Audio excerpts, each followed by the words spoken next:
নমস্কার, আপনারা দেখছেন সময় কলকাতা। খেলা হবে নিয়ে আমি পৃথা রয়েছি আপনাদের সঙ্গে। এখন চোখ রাখবো খেলার খবরে।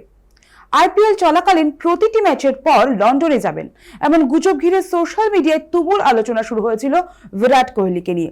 দাবি করা হচ্ছিল ম্যাচের ফাঁকে ইংল্যান্ডে যাওয়ার জন্য নাকি বিশেষ বিমানের ব্যবস্থাও চেয়েছেন তিনি। তবে এই জল্পনায় জল ঢাললেন স্বয়ং কোহলি। ইনস্টাগ্রাম স্টোরিতে ভাইরাল হওয়ার রিপোর্টের ছবি শেয়ার করে শুধু হাসির ইমোজি দেন তিনি, যা থেকেই স্পষ্ট হয়ে যায় খবরটি সম্পূর্ণ ভিত্তিহীন। বর্তমানে স্ত্রী অনুষ্কা শর্মা ও সন্তানদের সঙ্গে ইংল্যান্ডের সময় কাটালেও আইপিএল এর জন্য পুরোপুরি মনোযোগী রয়েছেন আরসিবি তারকা। গত মরশুমে ট্রফি জয়ের পর এবার শিরোপা ধরে রাখাই দলের প্রধান লক্ষ্য।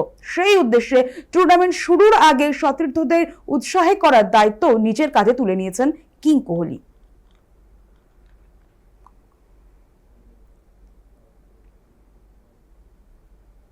আইপিএল কে ঘিরে নতুন বিতর্ক তৈরি হয়েছে আন্তর্জাতিক ক্রিকেটে। পাকিস্তান সুপার লিগ ছেড়ে একাধিক বিদেশি ক্রিকেটার আইপিএল এ যোগ দেওয়ায় ক্ষুব্ধ পাকিস্তান ক্রিকেট বোর্ডের চেয়ারম্যান মহসিন নকভি।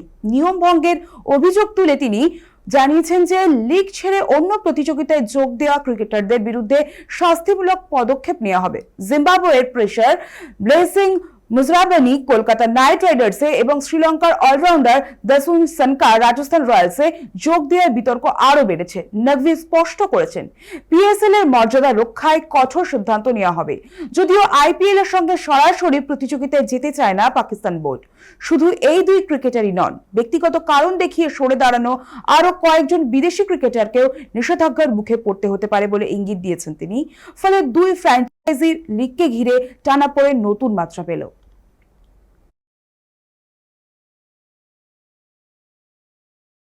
পশ্চিম এশিয়ার অস্থির পরিস্থিতির প্রভাব পড়েছে পাকিস্তান সুপার লিগে। যদিও আইপিএল এর সূচিতে তার কোনো প্রভাব পড়েনি, নিরাপত্তাজনিত কারণে এবারের পিএসএল এর 6 শহরে আর নয়, সীমাবদ্ধ রাখা হয়েছে লাহোর ও করাচিতে, এমনটাই খবর মিলছে।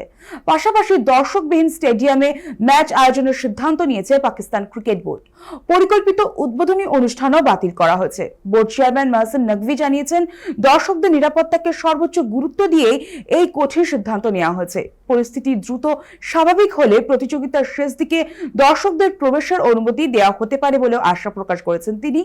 ইতিমধ্যেই যারা টিকিট কিনেছেন তাদের অর্থ ফেরত দেওয়া হবে এবং ক্লাবগুলিতে আর্থিক ক্ষতিও বোর্ড পূরণ করবে বলেও জানানো হয়েছে। নিরাপত্তা পরিস্থিতি স্থিতিশীল না হওয়া পর্যন্ত সীমিত পরিসরে টুর্নামেন্ট আয়োজনের পরিকল্পনা রাখা হয়েছে।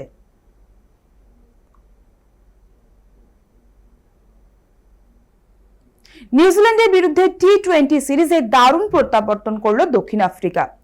চতুর্থ ম্যাচ জিতে সমতায় ফিরল তারা। ওয়েলিংটনে অনুষ্ঠিত ম্যাচে প্রোটিয়াদের জয়ের নায়ক দুই স্পিনার, যাদের নিয়ন্ত্রিত বোলিং ম্যাচের মোড় ঘুরিয়ে দিয়েছিল একেবারে। প্রথমে ব্যাট করে দক্ষিণ আফ্রিকা মাঝারি মানের সংগ্রহ করলেও রান মাঝারি মানের হলেও গুরুত্বপূর্ণ জুটিতে ভর করে লড়াইয়ের পুঁজি তৈরি করেছিল তারা। জবাবে রান তাড়া করতে নেমে নিউজিল্যান্ড শুরুটা ভালো করলেও মাঝের ওভারে দ্রুত উইকেট হারিয়ে চাপে পড়ে যায়। অভিষেক ম্যাচই কার্যকর বোলিং করে প্রতিপক্ষকে ধাক্কা দেন এক স্পিনার। অন্যদিকে অধিনায়কও গুরুত্বপূর্ণ সাফল্য এনে দেন। শেষ দিকে গতি বোলারদের আঘাতে পুরোপুরি ভেঙে পড়ে কিউইদের ইনিংস। নির্ধারিত লক্ষ্যে পৌঁছতে না পেরে নিরাশ হতে হয় তাদের। জয়ের পর দক্ষিণ আফ্রিকার শিবিরে স্বস্তির সুর শোনা যাচ্ছে, কারণ টানা হার কাটিয়ে ঘুরে দাঁড়ানোই ছিল দলের প্রধান লক্ষ্য। অন্যদিকে নিউজিল্যান্ডের অধিনায়ক স্বীকার করলেন, তুলনামূলক সহজ লক্ষ্য তাড়া করতে ব্যর্থ হওয়ায় ম্যাচ হারার প্রধান কারণ। সিরিজের ভাগ্য নির্ধারণ হবে পরের ম্যাচেই।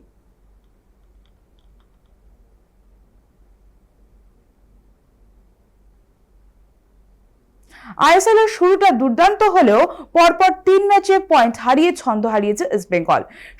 শীর্ষস্থান থেকে নেমে এখন মাঝামাঝি অবস্থানে থাকা লাল হলুদ দল মোহামেডানের বিরুদ্ধে জয় পেয়ে আবার আত্মবিশ্বাস ফেরাতে চাইছে। ম্যাচের আগে কোচ অস্কার ব্রুজো জানিয়েছেন, প্রতিপক্ষ তালিকার একেবারে নিচে থাকলেও তাদের হালকাভাবে নেওয়ার সুযোগ একেবারেই নেই। শেষ মুহূর্তের ভুল ও সেট পিস থেকেই দল পয়েন্ট খোয়াচ্ছে বলে মনে করছেন তিনি। তাই রক্ষণ ও ফিনিশিং এ বিশেষ জোর দেওয়া হয়েছে অনুশীলনে।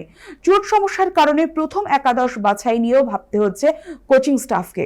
গোলকিপার প্রফকুসন গিল তার মতে জানা যাচ্ছে যে দল এখনো শিরোপার লড়াইয়ে রয়েছে এবং পারফরমেন্স পুরোপুরি খারাপ নয়। অন্যদিকে চলতি মরশুমে এখনো পয়েন্ট না পাওয়া মোহামেডান এই ম্যাচকেই ঘুরে দাঁড়ানোর সুযোগ হিসেবে দেখছে। কোচ মেহরাজউদ্দিন ওয়াদু ফুটবলারদের নির্ভীক ও আবেগ নিয়ে খেলতে উৎসাহ দিয়েছেন। দুই দলের কাছে এই মিনি ডার্বি তাই গুরুত্বপূর্ণ পরীক্ষার ম্যাচ হয়ে উঠেছে।